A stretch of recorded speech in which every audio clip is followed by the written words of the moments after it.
22 и 23 апреля в кинотеатре «Октябрь» пройдут рекламные сеансы нового цветного художественного фильма «Захочу, полюблю». Производство творческого объединения «Скифы» Свердловского отделения кинофонда СССР при участии киностудии «Мосфильм». Это психологическая салонная мелодрама по мотивам повести Валерия Брюсова «Последние страницы из дневника женщины». Главная героиня Наталья Полонская натура незаурядная. Любовь – вот ее бог, смысл и образ жизни. Стремление обладать этой красивой жрицей любви оказывается для многих гибельным.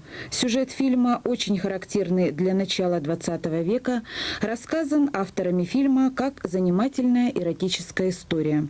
В фильме снимались молодая киноактриса Вера Сотникова, Анатолий Васильев, Нина Русланова, Ольга Машная, Амаяк Акопян и многие другие.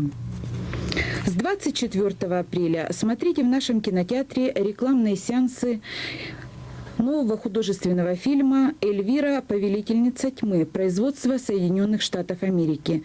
Это кинокомедия из популярного киносериала об опасных и смешных приключениях современной сексапильной ведьмочки. Лента снята по всем законам фильмов ужасов.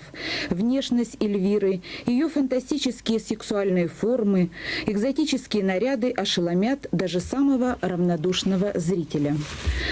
С 24 же апреля в нашем кинотеатре впервые на большом экране Corolla Pictures США представляет фильм «Рэмбо. Первая кровь» с участием Сильвестра Сталлоне. Сильвестр Сталлоне сегодня один из тех актеров Соединенных Штатов, чьи герои, да и он сам, являются кумирами молодежи во многих странах мира. В кино он работает с 1970 года. Восхождение к долгожданному Олимпу началось с 1976 года, когда Сталлоне написал, а затем и снялся в «Рокки».